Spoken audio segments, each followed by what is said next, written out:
Moi, je m'occupe aussi pas mal de web. Donc voilà, si ça vous intéresse de parler de web, on peut en parler aussi. Alors, donc agenda super, très rapide. On va essayer de faire le plus vite possible pour que, si vous avez des questions, vous voulez discuter de différents sujets. Donc on va démarrer avec, d'abord, qu'est-ce que c'est que le Dev Cross Platform pour nous? Qu'est-ce qu'on entend par ça? Et puis ensuite, comment on fait pour créer pour toutes les plateformes, justement? Donc avec Xamarin, on parlera un petit peu de C++, et Cordova. Je ne sais pas si vous connaissez, qui connaît Xamarin dans la salle? Tout le monde, ok. Cordova, j'imagine, ouais, c'est assez connu maintenant. Et C++, je ne dis pas qui en fait tous les jours, hein, mais voilà. Donc déjà, très rapidement, en enfonçant un petit peu des portes ouvertes. Donc le principe quand on fait une application, c'est qu'on ne veut pas la redévelopper forcément partout. Donc vous êtes là parce que vous êtes intéressé par le développement sur Android, on est d'accord. Mais généralement, soit on commence par Android parce que c'est là où il y a plus de parts de marché, puis ensuite on va penser à d'autres plateformes, iOS, peut-être Windows Phone, je ne sais pas. Et donc on se dit que potentiellement quand on démarre, on peut... Tu voulais parler de ça? D'accord. Parce que il se vexe si c'est assis, c'est pour ça. Donc. Voilà, donc du coup, on a envie que ça soit dispo partout, que ça coûte pas trop cher, etc., etc. Les raisons classiques pour lesquelles on veut faire du cross-platform en général. Donc, généralement, quand on veut faire du cross-platform, on est dans deux situations possibles. La première, c'est on n'a rien du tout. Donc là, c'est la situation parfaite, on part de zéro. Et puis, on veut directement cibler plusieurs plateformes d'un coup. On n'est pas obligé de faire les 3 plateformes d'un coup ou les 2 plateformes d'un coup, mais on peut se mettre dans des conditions qui vont nous permettre par la suite de le faire. C'est vraiment ça l'idée. Si on a déjà du code, il y a des solutions qui permettent d'aller vers d'autres plateformes, mais le mieux c'est quand même de se dire, bon, je vais donner un exemple, vous avez déjà fait par exemple la version Android, le mieux si vous voulez faire du cross-platform et pas cibler séparément chacune des plateformes, c'est de redévelopper la version, je sais pas moi, par exemple iOS avec un truc cross-platform et ensuite de le reporter pour Android et de l'étendre vers Android. Alors, si on regarde un petit peu les différentes stratégies qui existent pour arriver sur une plateforme mobile, sans forcément parler de cross-platform là, mais vraiment juste le truc standard de base, en prenant les technos de base, il y en a deux, il y a les technos natives et puis il y a les technos web. Parce que le web, on n'y pense pas forcément toujours, mais c'est ce qui existe, qui est le plus cross-platform possible, parce qu'en fait ça tourne partout, sur tous les devices, quasiment on a un navigateur web et on peut faire tourner des choses. Donc quand on a l'avantage du natif, vous le connaissez tous, hein, c'est que ça c'est des super perfs, on a le SDK directement prévu pour la plateforme, etc. Et puis c'est très personnalisé pour chacun des devices. Par contre, on est obligé de redévelopper pour chacun de ces devices-là. Quand on est sur des technos web, l'avantage c'est que de base c'est cross-platform, on a besoin de rien faire quand on fait du web, de l'HTML, du JavaScript, enfin, on a quasiment besoin de rien faire. Et c'est indépendant du device, etc. Par contre, c'est un peu moins performant que quand on fait du natif directement. Du coup, comment est-ce qu'on fait pour... on a un petit peu les deux mondes qui s'opposent, on a les expériences riches natives, à gauche ici, là, et puis on a le plus grand nombre de devices qui est assez facile à atteindre. Et donc, pour faire ça, là on est dans un monde, c'est des exemples, hein, mais évidemment ça s'applique à n'importe quel autre exemple, c'est un exemple Windows, mais peu importe. Donc on a le natif, ça va être par exemple du .NET ou du C++ ou du Java, pour faire ce genre de choses-là. On va avoir nos applications qu'on va créer dans ces langages-là. Côté Windows, on a ce qu'on appelle les Universal Windows Apps, qui permettent de faire des applications partout, mais on a l'équivalent dans d'autres technos, hein, pour Android c'est le même principe. Et en fait, ce que nous on fait, côté Microsoft, c'est qu'on a un partenariat avec Xamarin. Donc ça ne fait pas partie de Microsoft, c'est à part. C'est des gens qui avaient créé Mono à l'origine, je ne sais pas si vous connaissez ça, c'est la même personne, Miguel de Icaza, qui a créé cette société-là qui permet de prendre du .NET et du C#, de coder dans ces langages-là, et de le faire fonctionner sur d'autres plateformes, dont Android et iOS. Je vous montrerai un exemple. Et puis on a également, de plus en plus, on vous fera un petit quiz tout à l'heure, là, de plus en plus on a du C++, des applications qui ont du C++, ou en tout cas ça continue à évoluer. Dans les applications Android, les principales, il y en a pas mal, vous allez voir.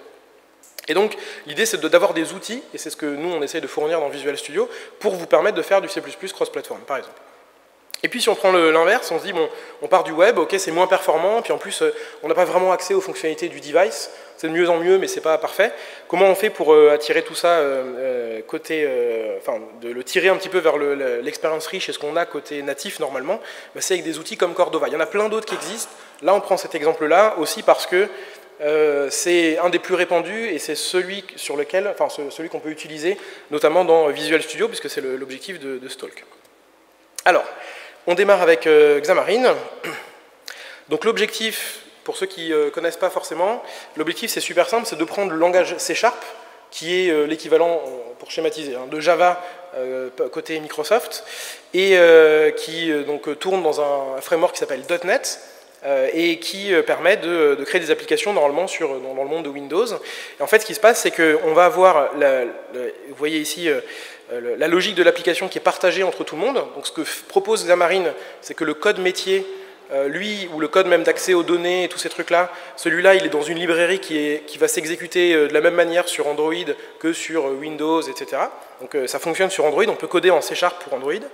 Et pour la partie interface graphique, il y a plein de techniques différentes, mais celle qui existe le plus souvent, c'est on utilise quand même la techno prévue à l'origine dans la plateforme. Donc pour Android, ça sera de l'XML par exemple, pour pouvoir faire l'interface graphique. Et du coup, c'est comme si on développait une application classique dans Android Studio, sauf qu'on est dans Visual Studio, et qu'on a la différence, c'est que le code qu'on écrit, plutôt que ce soit du Java, c'est du C#. C'est un petit peu la différence. L'avantage, c'est que vous faites votre application Android comme ça.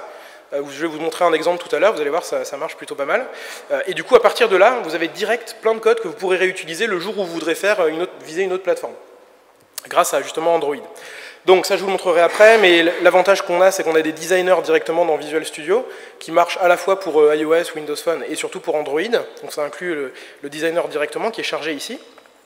Et ça, ça, on y a accès directement, je vous montrerai en démo, c'est un peu mieux. Et on a un émulateur, donc ça c'est un petit peu particulier.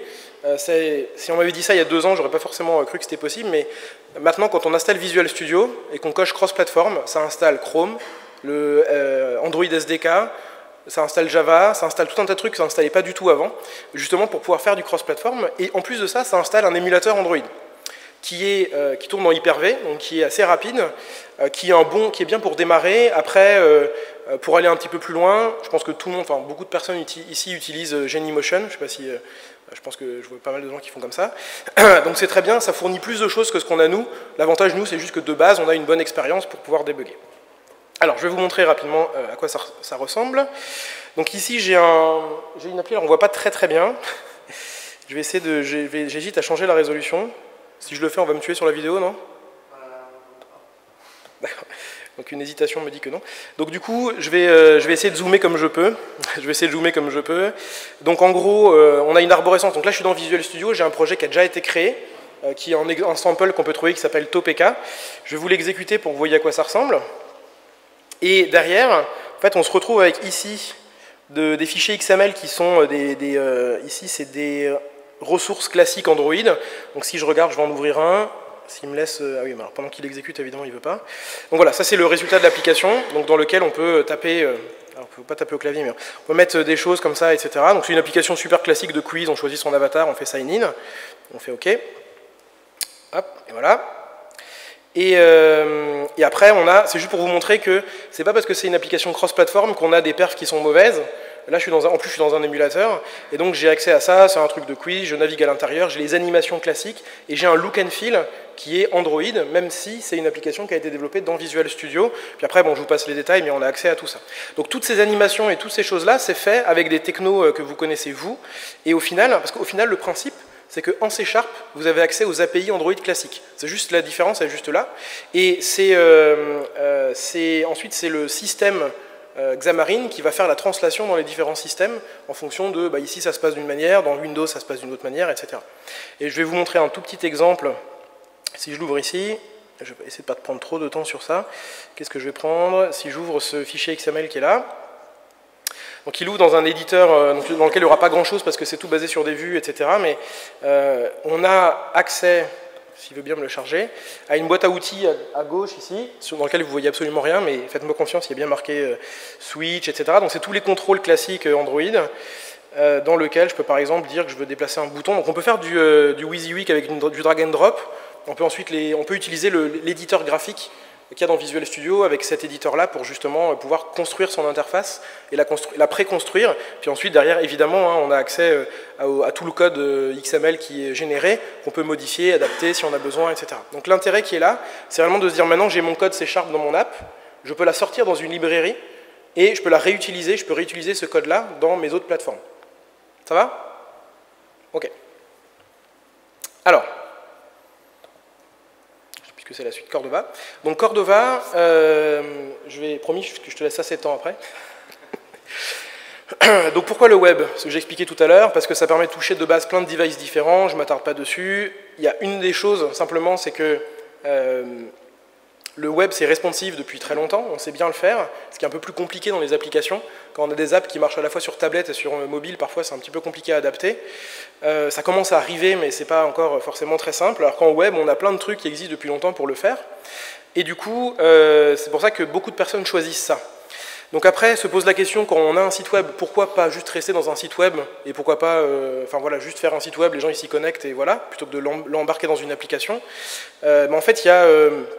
simplement basé sur l'usage sur le marché, hein, les gens utilisent 80 à 86% du temps, enfin, sur un mobile, ils le passent dans des applications et pas dans leur navigateur, donc c'est quand même mieux d'avoir une app pour plein de raisons, parce que c'est dans le store, etc. etc. Et pourquoi Cordova? Je pense que, je ne sais pas si on pourra communiquer les slides après, d'une manière ou d'une autre. Vous regarderez, il y a 2-3 infos sur pourquoi les gens ils ont choisi Cordova par rapport à un autre, parce que c'est cross-platform, parce que c'est de HTML, etc. etc. Comment l'obtenir? Donc normalement, il faut installer un outil en ligne de commande qui est assez facile à utiliser, qui est assez bien fait. Je ne sais pas s'il y en a qui ont utilisé. Donc en gros, on a Cordova quelque chose, on fait Cordova, create un projet, ça crée le projet avec plein de choses dedans. Et puis ensuite, on fait un Cordova add platform Android et ça rajoute la plateforme pour Android. Et en fait, tout ce qu'il va faire, c'est créer une application native avec un WebView en full screen à l'intérieur et il va afficher du code HTML et JavaScript dedans. Et ça, c'est la première chose qu'il fait. Et la deuxième, c'est qu'il nous donne accès via des plugins aux features du téléphone. C'est ce qui est compliqué à faire quand on est dans un site web. Je ne sais pas, par exemple, accéder, on peut le faire un peu mieux, mais accéder au système de fichiers ou accéder à la caméra ou ce genre de choses-là, ça, c'est faisable plus facilement avec Android parce qu'il y a toute une API qui permet, avec Cordova, il y a toute une API qui permet de le faire. Donc, il y a plusieurs lignes de commande à connaître et à utiliser. Et on peut cibler plusieurs choses. Donc il y a ce que nous on fait côté Microsoft, c'est le support de Windows, mais aussi le support des outils de compilation pour Android sur Windows aussi. Et voilà le fonctionnement, je vous laisserai ce slide là, je vais vous montrer plutôt en exemple. Donc là j'ai ce qui se passe, je vais rester sur mon projet que j'avais déjà créé, mais ce qui se passe c'est que dans Visual Studio ici, on a un type de projet, donc ça c'est le truc un petit peu nouveau dans 2015. On a un type de projet Apache Cordova, vous ne voyez pas très bien là, mais c'est marqué Apache Cordova. Et quand on le crée, ça nous crée un template. Ceux qui ont déjà fait du Cordova et qui sont devant peuvent le reconnaître un peu. Donc il y a un répertoire 3W avec des fichiers HTML, du JavaScript dedans. Et puis, comme dans Visual Studio, il y a Visual et que dans un IDE, on aime bien les choses un peu graphiques, il y a un fichier de config normalement qu'on édite en XML. Là, après avoir attendu qu'il charge le truc, on a de quoi l'éditer en graphique avec tout un tas de choses. Et puis après derrière on a les avantages d'un IDE X ou Y, où on a l'autocomplétion en JavaScript, on peut automatiquement faire du refactoring et ce genre de choses là. Et surtout dans cette interface-là, pour ceux qui ont déjà fait du Cordova, il y a une des choses qui prend parfois un peu de temps, c'est l'ajout des plugins, ce genre de choses-là. Là, les plugins principaux standards, ils sont référencés ici. Donc par exemple, il y a la caméra, il y a un plugin de la batterie qui donne accès à l'API de la batterie. Il y a un plugin Motion Device pour pouvoir jouer avec justement les API qui sont comme ça, géolocalisation. Donc toutes ces choses-là qui sont compliquées à accéder en web normalement, là, elles sont accessibles via une API. Et donc on rajoute les plugins automatiquement et on peut les utiliser dans l'application. Et de la même manière que tout à l'heure j'ai utilisé notre émulateur, là, je peux aussi débugger mon application Cordova directement dans cet émulateur-là. Et alors l'application de base, c'est le sample de base, il est tout pourri, hein, juste un bouton et du texte, mais peu importe. Parce qu'après, derrière, dedans, vous mettez de l'HTML normal, vous mettez faites de la mise en page classique d'une application comme vous voulez. Mais ce qui est intéressant, c'est que un des trucs qui est super compliqué quand on fait du Cordova, c'est débugger son application. Et là, en fait, ici, on a accès un petit peu à ce qu'on a dans les outils F12, qu'on a dans Chrome, dans Firefox, IE, etc. C'est qu'on a le DOM Explorer, donc on peut, par exemple, dire, tiens, dis-moi quel est ce bouton-là. Et il va m'amener, bon, il n'y avait pas grand chose, mais il m'amène en tout cas dans le DOM, dans le bouton qui correspond. Je peux aller modifier également ce qu'il y a dans le DOM. Donc là, si j'écris n'importe quoi, normalement en live, vous allez le voir en live, le bouton il se met à jour ici en haut à droite. Là. Ça me permet de faire exactement la même chose que ce qu'on a quand on fait du debug web classique. Et alors je ne l'ai pas là parce que j'ai pas énormément de code JavaScript dedans, mais on peut aussi faire du debug pas à pas de code JavaScript directement à l'intérieur de l'émulateur. Donc là, c'est l'émulateur. Si je branche un device en USB, un Nexus ou n'importe quoi, je peux aussi déployer dessus via ça. et je peux aussi faire du debug pas à pas directement sur le téléphone ou sur la tablette, par exemple, si on veut le faire sur la tablette. Voilà, donc c'est pour vous donner un petit peu une vision de ce qui existe. Pour ces deux outils-là et le suivant aussi, donc nous on est dev, donc on n'est pas là pour vendre un truc. Visual Studio, il y a une version qui s'appelle Community, qui est l'équivalent de la version Pro pour ceux qui connaissaient avant, qui existe toujours cette version-là. C'est une version qui est dédiée à des gens qui sont des indépendants ou des équipes de moins de 5 personnes, et qui est gratuite. Et donc qui donne accès à tout ça, tout ce que je vous ai montré. La seule chose pour la partie Xamarin, c'est qu'il faut, si vous voulez avoir l'éditeur, etc., il faut la licence Xamarin, mais ça c'est décorrélé de Visual Studio. En tout cas, il n'y a pas besoin de payer Visual Studio, tout ce qu'il vous faut, c'est au minimum un endroit avec un Windows qui tourne, soit directement sur un PC ou avec un Parallels si vous êtes sur Mac par exemple, et vous avez accès à tout ça et ça fonctionne tout à fait très bien. Voilà, et je vais laisser Jean-Sébastien vous parler un petit peu de C++.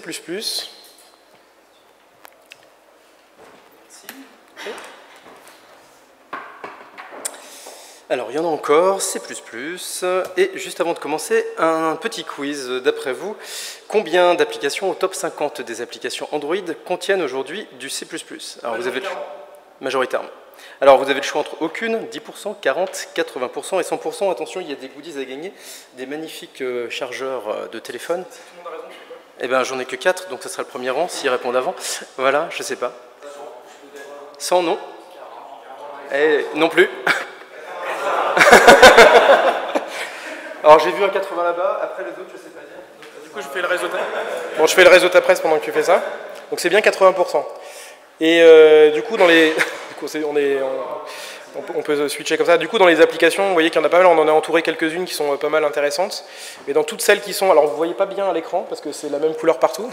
Mais genre les seules qui n'ont pas du tout de C++, c'est Pandora, Netflix, Pinterest, Trivia Crack, je sais pas quoi, Amazon Shipping, etc. Donc il n'y en a que quelques-unes. La petite transition. Merci. Donc l'idée, c'est pas d'avoir des applications qui sont 100% natives, mais qui vont effectivement soit être natives, soit utiliser une brique qui a été écrite en C++. Alors aujourd'hui, si vous développez donc sur les différentes plateformes, clairement, on va travailler dans des langages qui vont être différents, C# pour Windows, Objective-C ou Swift pour la plateforme iOS et Java pour Android. Mais en revanche, il y a un dénominateur commun, c'est que tous sont capables de supporter du C++. Alors certes avec des compilateurs qui sont un petit peu différents, des moteurs de build qui sont différents également, mais en tout cas le langage en lui-même est supporté sur l'ensemble de ces plateformes. Pour Java, il y a le Native Development Kit qui permet de le faire depuis quelques temps. Donc vous avez une expérience native qui va être complète, vous allez depuis C++ en plus avoir accès à l'ensemble l'accès au device grâce au SDK. Et l'intérêt du C++, c'est de pouvoir réutiliser du code existant. Par exemple, nous, sur Office, quand on leur a demandé de développer des plateformes, une solution pour Windows Mobile et Windows, clairement, ils avaient un existant avec du code C++ qui datait de longue date. Voilà, ils ne voulaient absolument pas basculer en C# tout de suite. Donc, il fallait être capable de récupérer un maximum de code C++ pour porter pour porter Office facilement. Donc, il y a cette notion de réutilisation de code. Performance, clairement, on a accès directement à du code machine, donc voilà, c'est clairement performant. Et puis sécurité, car ce n'est pas du code qui va facilement pouvoir être interprété, c'est-à-dire qu'il faut après aller décompiler l'assembleur, des choses comme ça. Ça devient un petit peu plus tendu déjà pour désassembler du code C++. Alors, si on regarde un petit peu plus dans les détails, comment ça fonctionne. Si vous travaillez donc côté Android pour accéder à du C++, on va passer par une couche de wrapper. C'est vrai pour l'ensemble des langages. Alors, ce qu'il faut avoir en tête, c'est que cette couche de wrapper, qui s'appelle donc JNI, pour Java Native Interface, dès que vous basculez entre le monde Java et le monde C++, vous allez avoir une couche d'interopérabilité. Donc si vous avez deux lignes de code en C++ et que vous l'appelez depuis Java et que vous faites une boucle de 1000 éléments dans Java qui va appeler cette ligne de code C++, bien tout le temps que vous allez gagner en C++, vous allez le perdre dans la couche d'interopérabilité. Donc clairement, l'utilisation du C++ aussi est pensée généralement pour essayer de faire des choses qui sont qui prennent du temps en termes de CPU. Donc c'est pour ça que vous allez voir plutôt soit des jeux avec de l'OpenGL, soit des moteurs de jeu, soit du traitement d'image qui va être fait généralement en C++, c'est-à-dire qu'on délègue à C++ un traitement qui va être un petit peu long. Et puis clairement, écrire du C++ prend quand même aujourd'hui un peu plus de temps que du C# ou du Java, donc ça se réfléchit. Soit vous êtes vraiment dans une notion de réutiliser du code, soit c'est qu'on veut accéder à de la performance, ou comme ici, on veut vraiment pouvoir utiliser le même moteur, le même package sur les différentes plateformes. Je ne sais pas combien de temps il me reste, pas beaucoup. Alors aujourd'hui, sur Office, on travaille comme ça, sur Skype également, sur Bing Maps, et puis Dropbox, qui ne fait pas partie de Microsoft, mais il travaille également comme ça. Alors, si vous souhaitez travailler sur C++, clairement, vous allez devoir travailler avec 3 IDE différentes, que ce soit Visual Studio, que ce soit Android Studio, Xcode, et vous avez des process de compilation qui sont différents également. Donc, ce que propose aujourd'hui Visual Studio, c'est de pouvoir être capable, eh bien, si vous avez besoin de créer comme ça une librairie qui va être native et qui va être partagée entre les différentes plateformes, depuis Visual Studio, accéder aux 3 plateformes en même temps. Et c'est bon, j'ai 6 minutes, c'est parfait. Tu as volé ta souris, c'est ça? Ça ne marche pas sur le truc transparent. Très bien. Donc, on ne va pas utiliser la souris. On va revenir ici. Alors, on va aller dans Fichier, Nouveau. Et là, je vais galérer. Projet. Je vais galérer. Je vais galérer. Tu veux que je le fasse? Je vais galérer. Non, c'est bon. Regarde, regarde, regarde. C'est pas mal. Projet. Bravo. Merci. Eh, c'est déjà pas mal. C'est déjà pas mal. Alors, Visual C++. Et on a rajouté quelque chose qui s'appelle cross-platform. Alors, je ne vais pas vous montrer tous les projets. On va partir d'un projet existant pour vous montrer un petit peu la théorie. Non.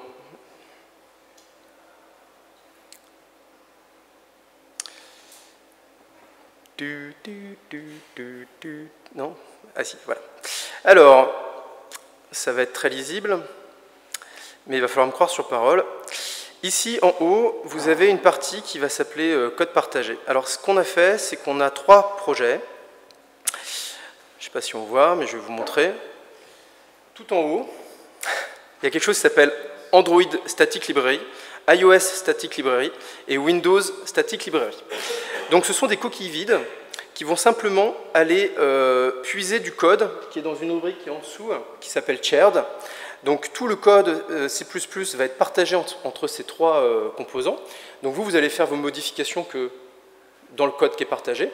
Et à chaque compilation, eh bien, ce code partagé, eh bien, il va être automatiquement copié dans chaque librairie statique, iOS, Android, Windows, de manière à s'occuper du process de build pour vous. Donc derrière, si on va voir un petit peu ce qui se passe dans les propriétés, ouais, là je vais galérer.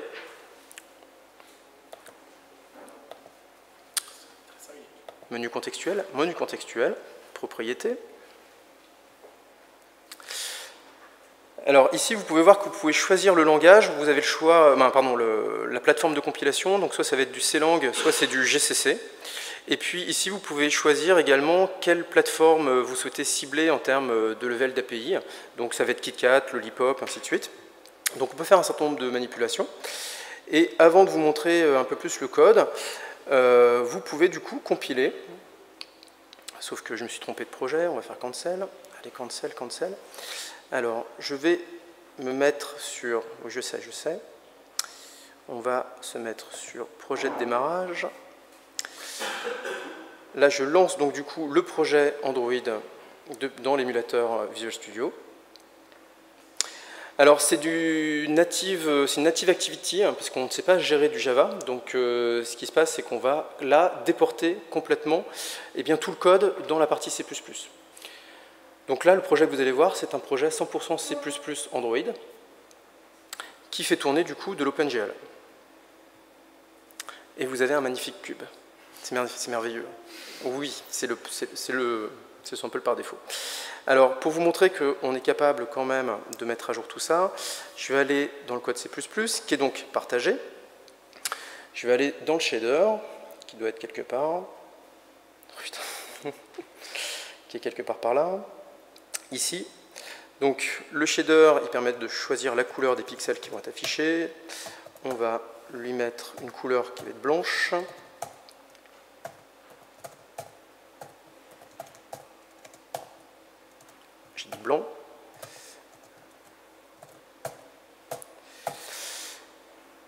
point virgule, c'est bon, et on va recompiler.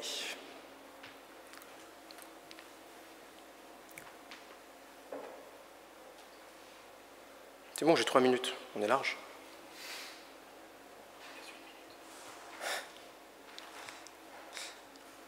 Oh, magnifique. Alors, pour aller un peu plus loin, du coup, vu qu'on a modifié cette partie de code partagé, je vais maintenant utiliser l'application Windows comme projet de démarrage.